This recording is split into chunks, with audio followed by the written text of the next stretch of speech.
Hey everyone, welcome back to my channel. My name is Nolan Reed and I'm from Hamilton, Ontario, Canada. And this week I'm doing a Profitec Go video showing you how I do back-to-back espressos or lattes for the wife and I in the morning. Beans this week are from Station 1 Coffee out of Grimsby, Ontario, Canada. I highly recommend this place. They make great coffee, they got lots of good snacks, lots of good lunches, patio out front, patio out back. Cool little spot, go check them out. So I keep all my beans in this Atmos vacuum canister. I highly recommend it. It keeps my beans nice and fresh. Some days I have an espresso, some days I don't, and that makes sure that they're fresh all the way through the cycle. I'm going to add a little bit of spray of water here. It's called the Ross droplet technique, and that makes sure that when I put my beans in the grinder and they go through, the chaff doesn't tend to disperse all over the place, and it keeps all those beans clumped together nicely. So here you go. I'll weigh out my second one right now as that first one's in the grinder. So I'm shooting for 20 grams in, 40 grams out when we do this. Try to get it as close as possible. There we go. Okay, so we'll just twist this back up again. It's going to take all the air out of that canister and keep those beans nice and fresh.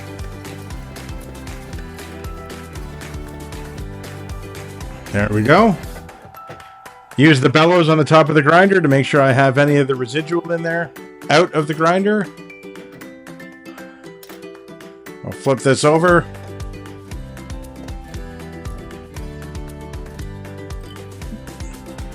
Put my ring collar on my portafilter. And right now I am using the sub-minimal WDT tool. I love this since I picked it up. It makes my workflow so much easier. I'm not jumping around with a bunch of different stuff.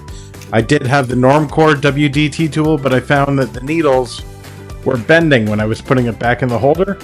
So with this, as you saw, a quick flick, and they're away, and it just hooks onto a magnet on the side of my machine. I love it. There we go. We did a good tamp. Put a puck screen on there and we'll stick it in the machine. Put the scale underneath. Put one of my mugs. Let's reset the scale, and here we go. So I'm going to start grinding my next set now as I'm going.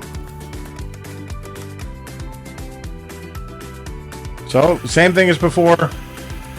Use the Ross droplet technique to keep all that chaff inside the grinder. That way it doesn't shoot out all over the place. Okay, and as that's grinding, I'm going to take this out. Let's clean that portafilter up and get ready for my second one. Okay, I'm going to use my Profitec Go here to rinse everything out nicely. And I'll give it a really good wipe. And let's get this set up. So by now, this machine, after pulling my first shot, is right back up to temp again. Sub-minimal WDT tool. Look at how easy that is. I do love this. I highly recommend it for anyone. They're about 50 bucks Canadian. And here we go. Quick flick, and away it is, and hang it back up with the machine. So same thing as before, Normcore distributor. And we'll use that Normcore tamper I have.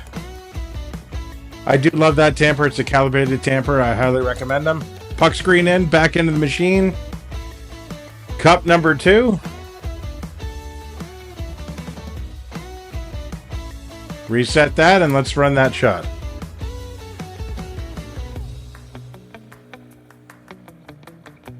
Sometimes it's nice just to be able to stand there and actually watch it pour into the cup. That nice, rich, velvety coffee coming out of there. You can tell when it's nice and thick that it's going to be a good cup of espresso.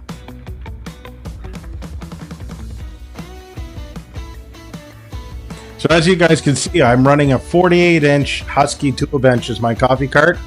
It's made out of full metal with that nice wood top on it. It's very sturdy.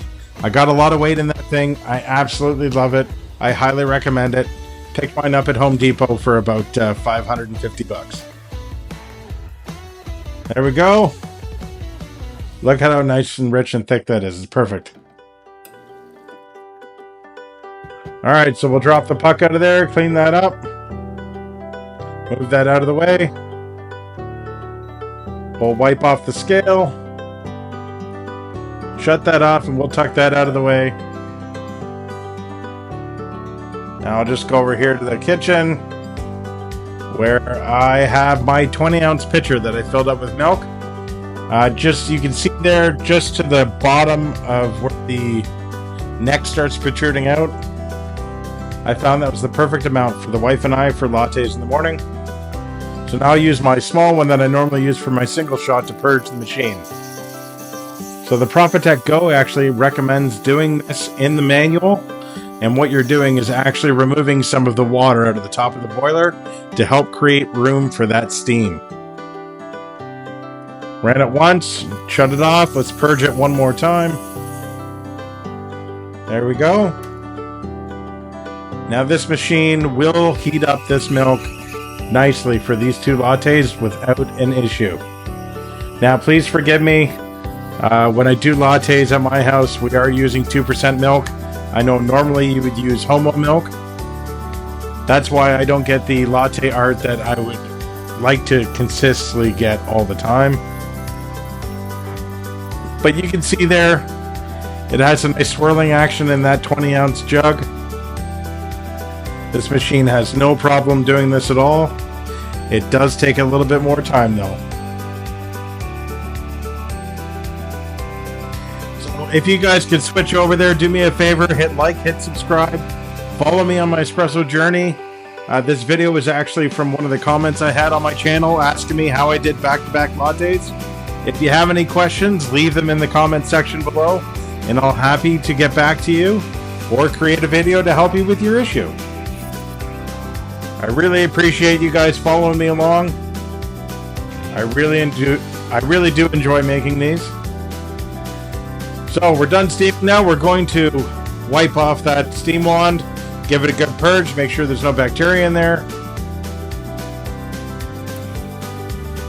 Now what I'm doing is actually purging the steam out of the boiler again and filling that boiler back up with water.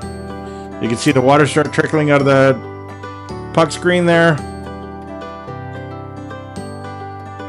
Give it a good wipe down.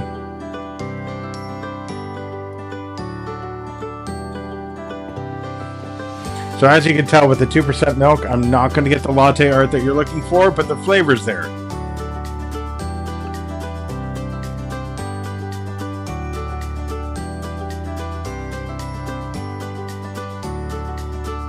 There's one.